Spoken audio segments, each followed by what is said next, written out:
Bonjour à tous et bienvenue sur Shade Collection. Et aujourd'hui on se retrouve pour un tout nouvel épisode d'Immortal Raw et pas des moindres. Puisque c'est WrestleMania 9. WrestleMania 9 si vous préférez. Ça j'ai un bouton là. Oula. Eh bien, nous sommes donc le 4 avril 1993. Et c'est parti au Caesars Palace à Las Vegas. C'est un show qui dure 2h43 et 18 secondes. Oui, c'est précis. Et du coup, bien comme d'habitude, vous le savez, un match, je commente, un match, je commente. C'est parti. Eh bien, nous avons une cérémonie d'ouverture qui est très longue, 8-9 minutes. Donc ça commence avec César et Cléopâtre qui rentrent sur un éléphant, quoi, accompagnés de plein de gardes un peu à la romaine, musclés, plutôt gladiateurs, quoi, voilà. Après Macho Man, pareil, dans les espèces de lits là, portés par des grands costauds. Et ainsi de suite, quoi, ça continue, un petit discours, tout ça. Alors, c'est là où il y a deux camps. Ceux qui vont trouver ça kitsch, ou pas. Le fait d'avoir un show à thème, comme ça, vraiment, avec l'ambiance romaine, présentateur, machin, l'arène vraiment à fond dans un décor. Moi, personnellement, j'adore. Je trouve ça vraiment sympa, ça donne un super décor. Et c'est vraiment ce que j'ai trouvé, par exemple, décevant pour WrestleMania 36-37. Ils ont annoncé le truc pirate, et puis... vraiment, il y a un postillon qui est parti. Et puis vraiment, il y avait rien, quoi. Il y avait pas de bateau. Enfin, c'était un peu naze, quoi. Donc voilà. Eh bien, écoute, j'ai même pas encore fini la cérémonie d'ouverture, donc je vais la continuer. Et puis on se retrouvera après pour le tout premier match. Shawn Michaels va défendre son titre face à Tatanka pour la défense du titre intercontinental. Donc déjà, c'est un match qui m'aille. Ah oui, j'avais pas précisé, mais nous sommes devant 16 896 personnes. Alors, avant de parler du match de Shawn Michaels et Tatanka, je vous dis juste aussi qu'il y a un petit dark match remporté par Tito Santana qui bat Papa Shango en 8 minutes. Tatanka et Shawn Michaels. Alors déjà, c'est un super match qui dure, je sais pas, une bonne vingtaine de minutes, je pense, 15-20 minutes. Le match est énorme. Shawn Michaels est accompagné de Luna et Tatanka est accompagné de Sensational Sherry. Le match est vraiment fou, il est vraiment super intensif, ça change de côté, de l'autre, qui va remporter tout ça. Jusqu'à ce que ça aille à l'extérieur. Et du coup, voilà, les deux sont à l'extérieur. Tatanka re-rentre dans le ring. Shawn Michaels re-rentre, apparemment trop tard, mais l'arbitre ne prend pas trop le temps de le dire, voilà, pardon, puisqu'il est mis sur le ring pour faire sa prise de finition, tomber, 1, 2, il va taper le 3, et là il dit non, il y a eu 10, c'est disqualifié. Donc victoire de Tatanka, mais par décompte à l'extérieur, donc Shawn Michaels conserve son titre. Voilà, donc c'est un petit final un peu bou. Mais le match est vraiment super sympa. Pendant la célébration de victoire de Tatanka, Luna vient attaquer Sensational Sherry, lui met une close slide, un body slam, lui met des coups de pied, puis s'enfuit. Tatanka vient prendre des nouvelles de Sherry. Une autre petite précision pour vous mettre dans le contexte, Tatanka est toujours invaincu du coup à ce moment-là, puisque voilà, il est invaincu, tout simplement, c'est dans le nom. J'avoue que moi j'aurais beaucoup aimé avoir une victoire de Tatanka, puisque c'est vraiment un catcheur, comme vous le savez, je vous l'ai dit la dernière fois, que j'ai adoré redécouvrir, et qui n'a malheureusement très peu de titres à son palmarès, voire aucun, je crois. Puis voilà, c'est un peu dommage. Mais bon, le match est quand même sympa. Eh bien, quel match entre les Head Shrinkers, Samu et Fatou, contre les Steiner Brothers, Scott Steiner et Rick Steiner. Donc voilà, quel match. C'est un match qui est remporté du coup par les Steiner Brothers en un peu plus de 14 minutes. Le match est vraiment fou. J'ai eu un peu peur à un moment quand même. Voilà, du coup, Samu fait un surpassement à un des Steiner Brothers et perd l'équilibre et va donc contre la corde et le balance par-dessus la troisième. Et qui fait une chute vertigineuse quoi, vers l'extérieur du ring, tête première. Ça a l'air d'aller, donc ça va. Après, il en profite pour lui éclater un bout de bambou dans le dos. Voilà.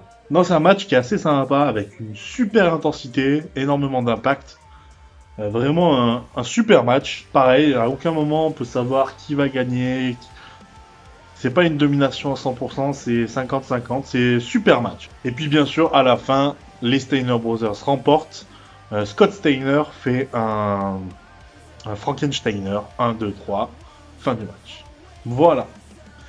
Et ben on se retrouve prochain match. Hein. Moi je dis ça à chaque fois, mais en fait je le cut quasiment à chaque fois au montage, puisque vous, c'est d'une traite quoi.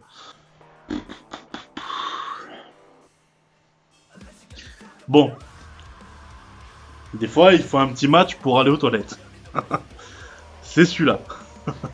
Doink the Clown contre Crush. J'ai rien contre Crush en vrai, même si je suis loin d'être fan. Mais Doink the Clown, je peux pas. Vraiment, je trouve ça naze de chez naze. Et du coup, en plus, on a un match qui dure, je sais pas, 7-8 minutes peut-être. Peut-être un peu moins, je sais pas trop. Qui est vraiment pas terrible. Hein. Jusqu'à même l'arrivée d'un deuxième Doink the Clown. Voilà, qui sort de dessous le ring, qui attaque, ils interverdissent. L'arbitre se fait toucher. Et du coup, voilà, les deux Doink en profitent. Frappe Crush avec une jambe prothèse, quoi. Et du coup, l'emporte. Doink the Clown gagne. Voilà, dans le dos de l'arbitre. Un deuxième arbitre vient, dit il y a eu deux Doink, tout ça. Mais pendant ce temps-là, il part. Il vérifie sur le ring, rien. Victoire de Doink the Clown. Eh bien, c'est un match très très rapide que nous avons entre Razor Ramon et Bob Backlund. Ça va durer 3-4 minutes à tout péter.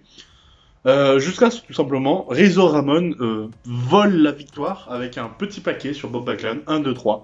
Surprise générale. Victoire très très rapide de Razor Ramon. Money Inc. défend leur titre de Tag Team Champions contre les Mega Maniacs accompagnés de Jimmy Hart. C'est un match qui dure un peu plus de 18 minutes. Vraiment, c'est un match de folie. Une claque, une leçon de storytelling, vraiment. Je vous conseille vraiment de voir ce match. L'ambiance est folle. Comme je viens de le dire, le storytelling est génial. Et plein de rebondissements, énormément même de rebondissements. Jusqu'à cette fin du match qui est aussi très... on pourrait dire discutable. Il y a une grande mêlée, l'arbitre est touché. Tout le monde est KO. Enfin, Money Inc. est KO. Beefcake et Hogan viennent faire des tombées. Mais l'arbitre est aussi KO. Personne. Jim Hart rentre, essaie de réveiller l'arbitre. Il ne se réveille pas. Puis du coup là, il réfléchit 2 petites secondes et il retourne sa veste. L'intérieur de sa veste est couleur blanc et noir comme le maillot des arbitres. Il le met. Il arrive et il tape 1, 2, 3 et il déclare victoire des Megamaniacs. Les Megamaniacs célèbrent cette victoire ensemble pendant quelques longues secondes, peut-être même une minute, jusqu'au moment où un deuxième arbitre arrive, vient voir comment se porte l'arbitre, vient voir comment se porte Money Inc. Et il prend la décision de disqualifier les Megamaniacs à cause de l'intervention de Jimmy Hart. Je suis pas du tout dans le cadre, mais je viens de parler depuis 2 minutes. Bon, moi, c'est pas grave, hein, désolé. Et du coup, les Megamaniacs sont disqualifiés. Donc, Money Inc. remporte le match et surtout garde le titre Tag Team. Quel bouleversement! Le public est en folie. On voit même une petite séquence où Hulk Hogan et Beefcake sont prêts à tabasser l'arbitre, quoi. Et on voit Jimmy Hart qui leur dit non, non, non. Et puis qui au final prend l'arbitre et le dégage du ring.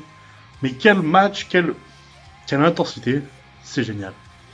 Nous avons un bref aperçu de Natalie Cole et Dan Richards dans le public. Voilà, on se fout un peu.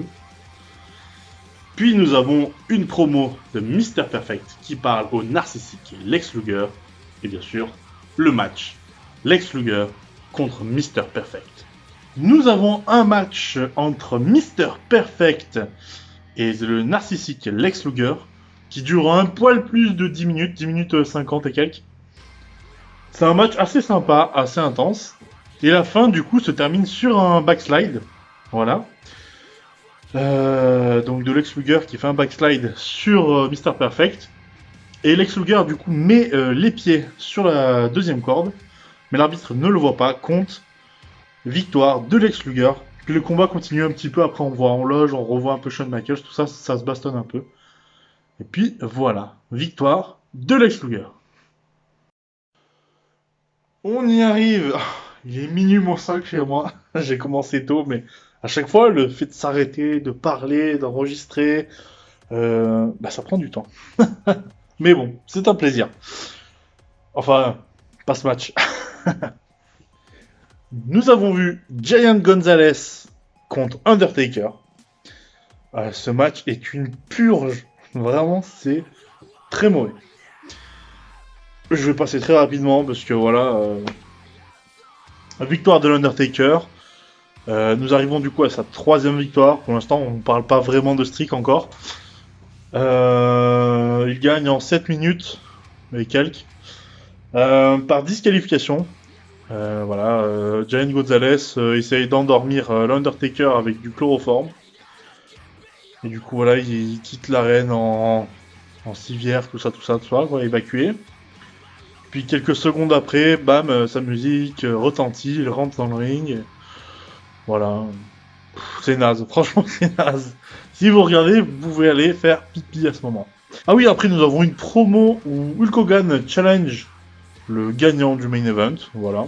Et puis nous arrivons au main event, qui est Yokozuna contre Bret Hart pour le WWE Championship. Et puis c'est parti. Eh bien, le main event vient de se terminer. Yokozuna contre Bret Hart. Je pense que tout le monde connaît le résultat de ce match. C'est pas compliqué. Yokozuna va gagner face à Bret Hart grâce à une tricherie de Monsieur Fuji qui va lui lancer de la poudre dans les yeux. 1, 2, 3. Victoire de Yokozuna. Hulk Hogan arrive à ce moment-là pour venir aider Bret Hart et dire non, c'est pas juste, tout ça, quoi. Et puis, bien sûr, il avait lancé un défi aux gagnants. Et donc Yokozuna et Mr. Fuji sont là à dire ouais, ben viens, on va redéfendre notre ceinture contre toi en 2-2. Ça va le faire. Hulk Hogan hésite, bien sûr. Et puis il y va. Il évite la poudre dans les yeux, c'est Yokozuna qui la prend. Descente de la cuisse. 1, 2, 3. Hulk Hogan, nouveau champion WWF. Voilà. Hulk Hogan, champion. Pas forcément de la plus belle des manières. Bret Hart est franchement un peu floué dans cette histoire pour moi. Mais bon. C'est le jeu, c'est comme ça. Eh bien, c'est la fin du show. C'est une vidéo un peu longue, j'en conviens. Mais j'espère tout de même qu'elle vous a plu. N'hésitez pas à liker, commenter, partager. Ça m'aide grave, hein, vous le savez. Et puis, ça motive. N'hésitez pas à me suivre non plus sur Instagram big_morgan.shade. Et puis on se retrouve très bientôt pour un nouvel épisode. Allez, sur ce, portez-vous bien. Bisous. Ciao.